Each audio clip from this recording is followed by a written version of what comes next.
Hello, my name is Dr. Shannon Cappellazzi. I am the Director of Research at Go Seed, and I am very excited to share with you some of our research today. Go Seed hired me. I'm a soil scientist, but they hired me to really focus on those plant microbial soil interactions of what we see with cover crops, grasses, forages, perennial systems. And so we are getting started. We have a lot of different projects going on with collaborations throughout many different universities and ARS programs.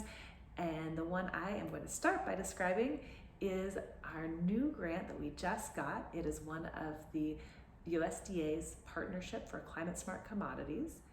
There's about $3 billion worth of funding from this Partnership for Climate Smart Commodities going to various projects. A lot of them have to do with cover crops. So we saw this as an opportunity to increase our cover crop seed production and help get a little bit ahead of the market. For our Partnership for Climate Smart Commodities grants, we have partnered with the Confederated Tribes of the Umatilla Indian Reservation, as well as Northwest Grain Growers and Agoro Carbon. One of the things that we saw with this project opportunity coming out is that the U.S. is ready to invest big time in cover crops. The main goal of the project is to grow cover crop seeds in rotation with wheat. In the dryland inland Pacific Northwest, a lot of the wheat is produced in a wheat fallow system, which means they only have roots in the ground for about 120 days out of a 2-year cycle. By incorporating cover crop seed production, we increase the number of days with live roots in the ground. Because we have this funding that will help to support the Confederated Tribes in growing growing these cover crops in a new production cycle, we expect that they will be able to have the patience to allow their soil to increase its functional capacity, increase its nutrient cycling, increase its ability to hold water, retain water, and provide it to that next wheat crop. It also provides them with a cash crop. So a lot of the research in the dryland areas where they say, oh, cover crops don't work here, they are growing a cover crop and terminating it at a certain time period and then trying to grow their next crop. What we're doing is we are actually having them grow all the way through seed production so they have a valuable crop that comes out on the other side. This will allow them to move into an annual cropping cycle, increase the number of days with live roots, and decrease the tillage in the system, decrease the applications of fertilizer and chemicals, and the goal is to increase their overall profits. Another project that we're really excited about, we're in the second year of production, we lovingly refer to as Dude, Where's My N? N standing for nitrogen. This is one of the biggest questions that farmers ask us when they're using cover crops. They want to incorporate a legume because they know that legumes have that symbiotic relationship with rhizobia bacteria that allows them to capture nitrogen from the atmosphere and put it into plant biomass. That legume, once it is terminated, that nitrogen in the legume biomass can be cycled through the microbial community in the soil and released again as a plant available nitrogen for the following crop.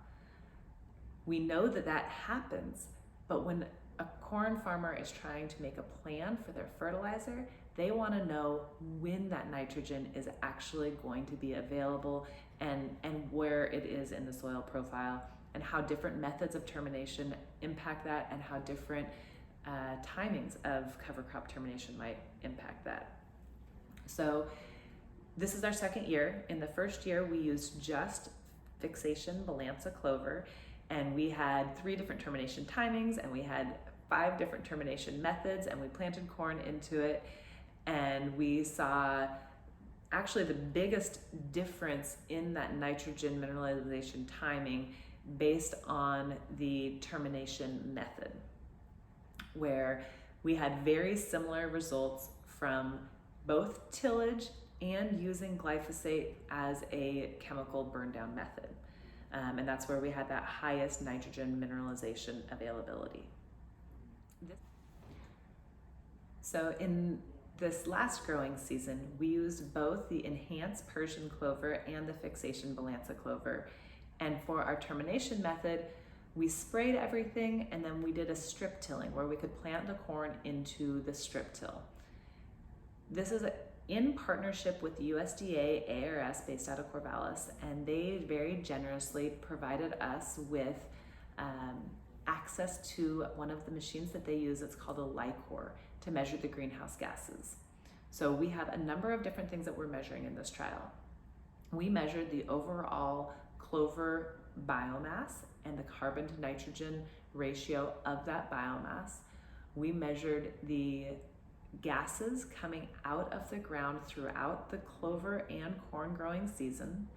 We measured the actual corn biomass, the ear biomass, the size of the corn, the quality of the corn, middle of the season, greenness of the corn and height of the corn, as well as the nitrogen uptake from the corn stalks.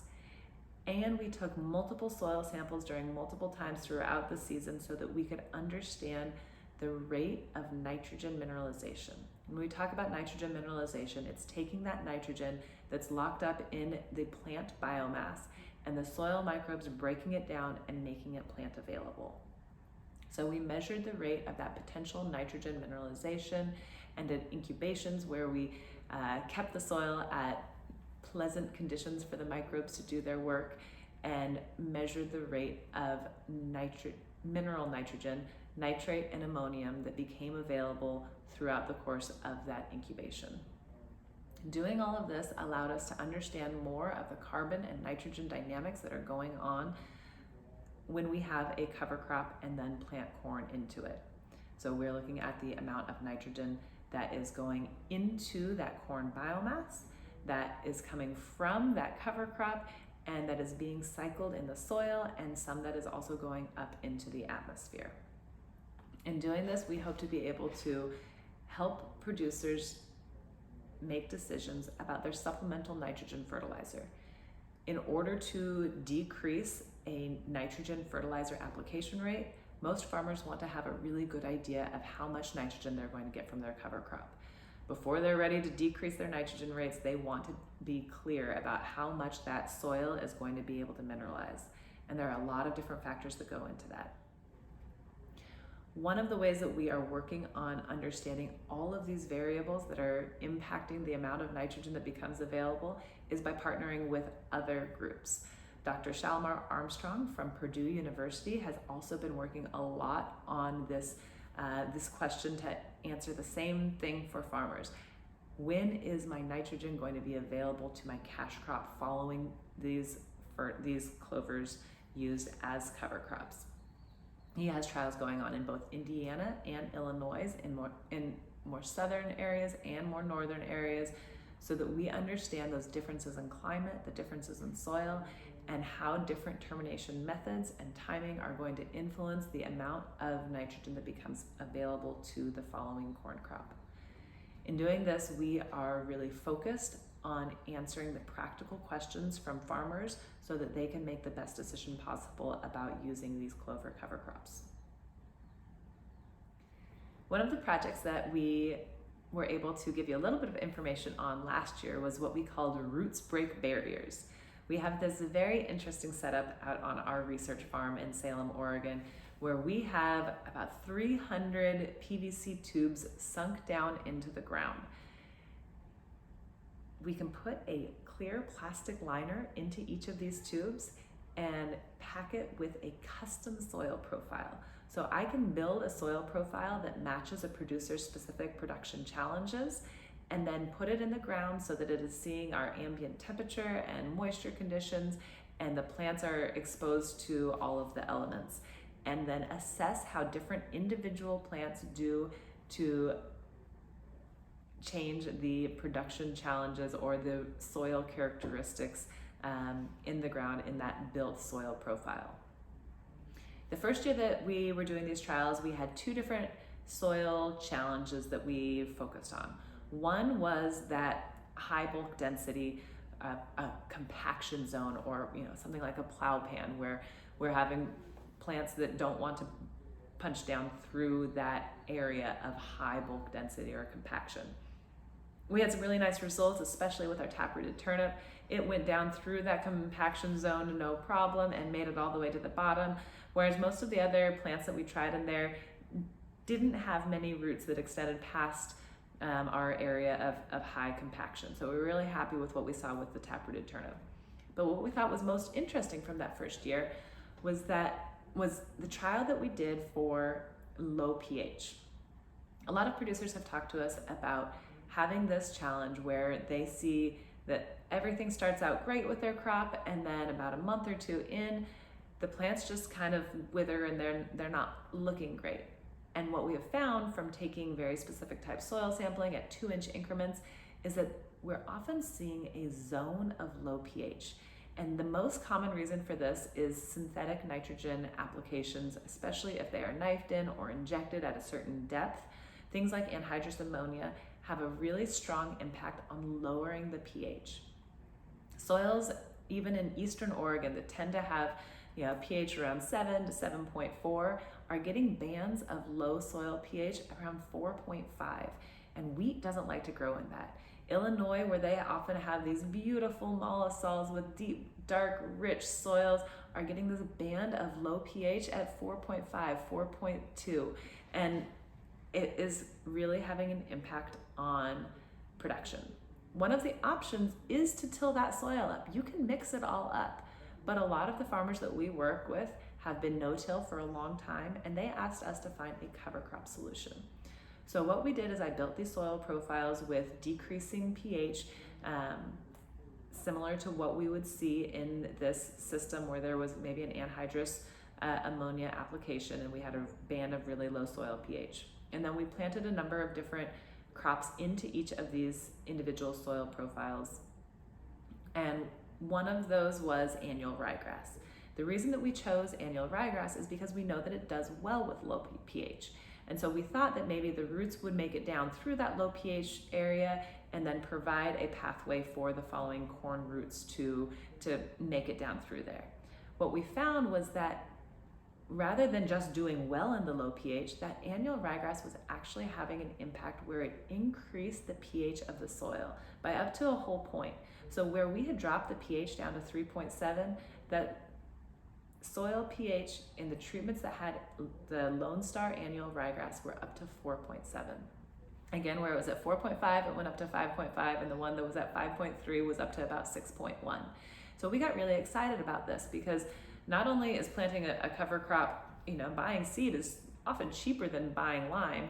You don't have to till it in, and it's making a difference all the way through the soil profile. It's making a change in that soil pH, not just in the top 6 inches, and so you can have that influence on a neutralizing impact deeper into the soil.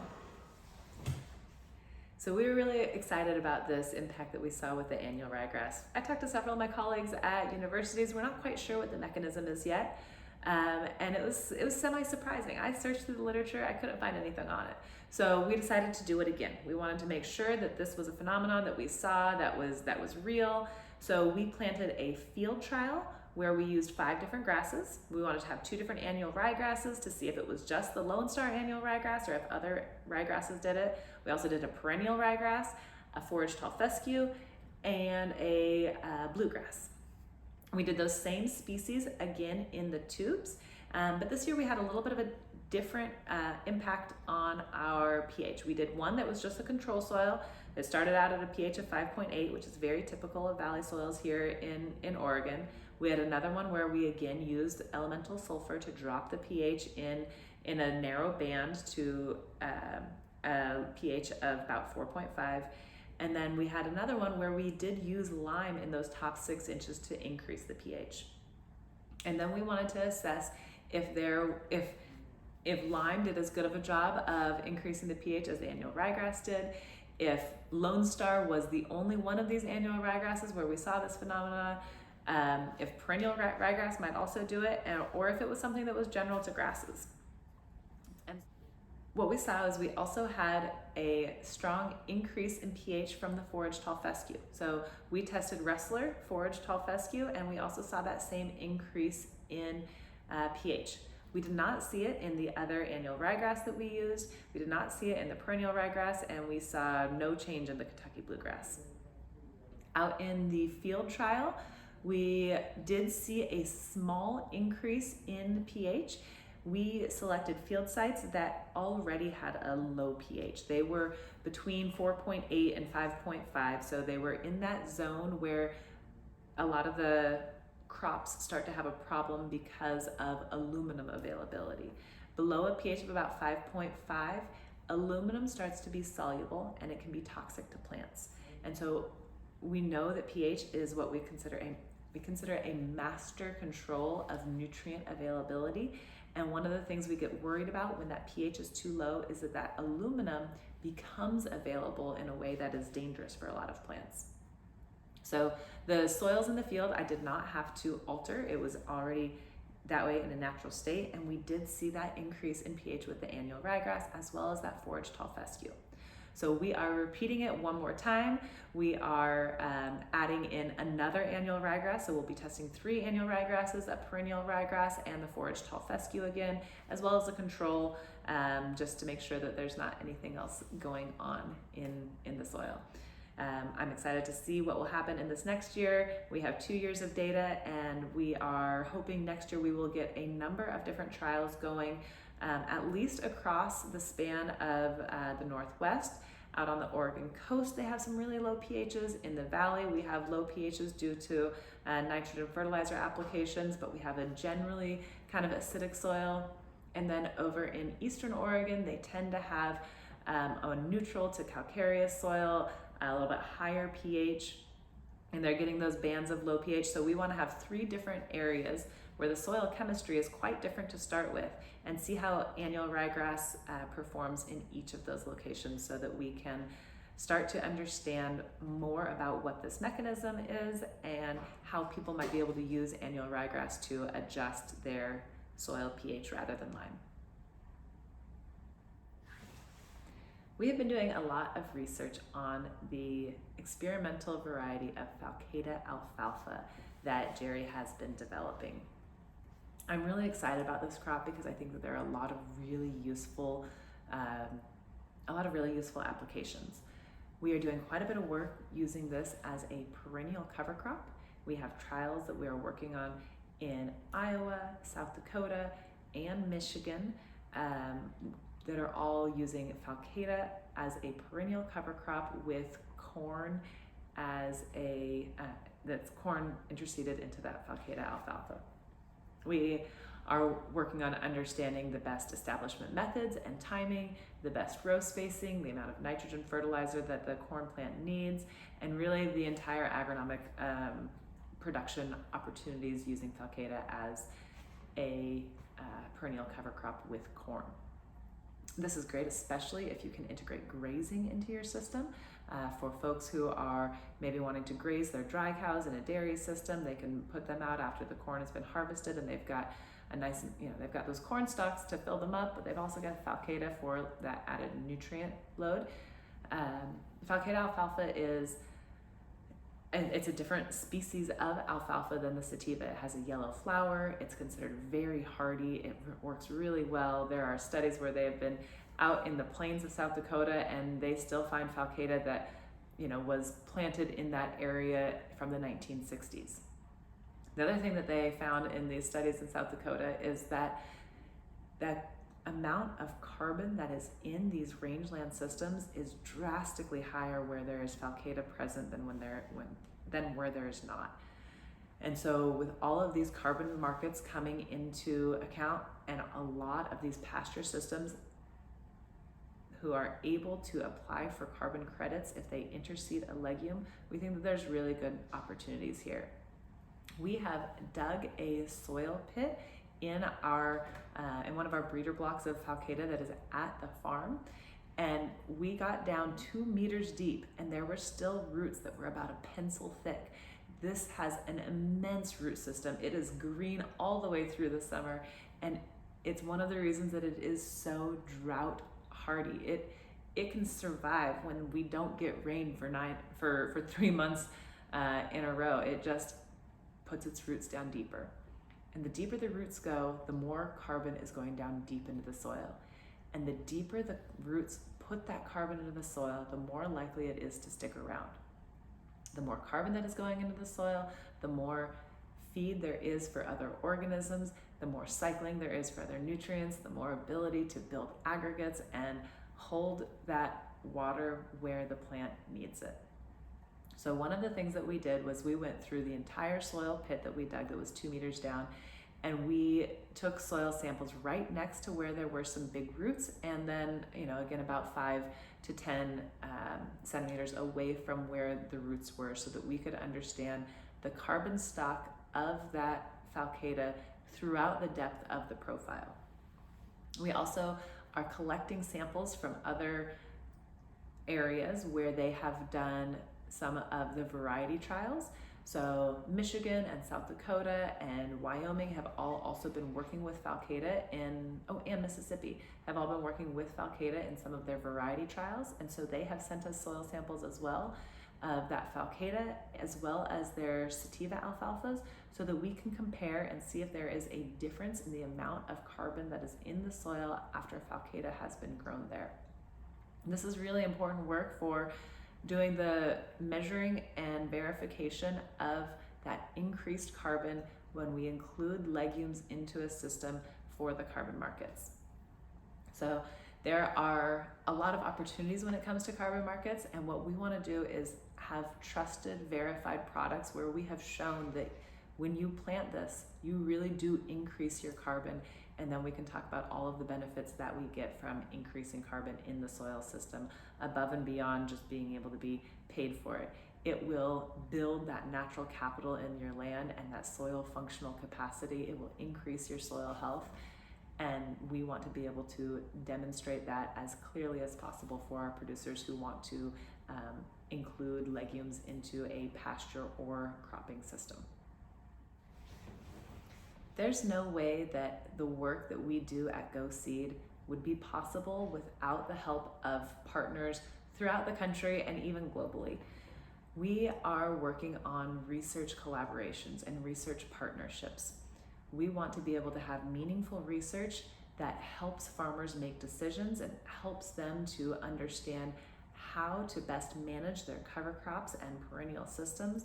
And so we have to be able to have research in many different locations throughout the country, focused on many different research questions at the same time. As a director of research, there's no way I could do all of it on my own, and so I want to give a big thank you to some of our research partners.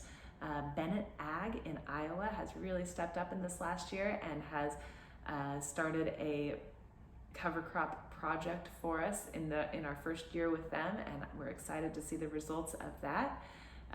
We are going to be working on some nitrogen availability and nitrogen use efficiency projects with Yara, which is a giant fertilizer company from Europe, who wants to understand how they can supplement our cover crop products and how fertilizers and cover crops can work best together. We have partners at many different USDA agricultural research services, including very close collaboration with our folks here in the Corvallis ARS station, and then people at universities throughout the country. And I love working with all of these different groups, private industry as well as government, as well as universities. And the thing that I really want to focus on is more of our farmer network. There are farmers throughout the country who are making this work. They know more about it often than the people who are doing research at any leading institution. And so we want to have a systems-based research program that is focused on farmers who are using our product. So this is just a call out to farmers, to anybody who is selling farmers seed, who wants to potentially collaborate on this. Go to our research collaboration portion of our website and reach out to me. Talk to me about the things that you want to see. Talk to me about the things that you are doing and how we might be able to work together. I am just so excited to be able to do this research that influences farmers' ability to make the best decisions about how to increase their productivity, increase their profits, and do it while also having a beneficial impact on their environment, the natural capital of their land that they'll be able to pass on to their kids. It's really meaningful work. I am honored to be able to do this at Go Seed, and I appreciate everyone here who is interested in the research and how we can best use cover crops and perennial systems for farmers' benefits.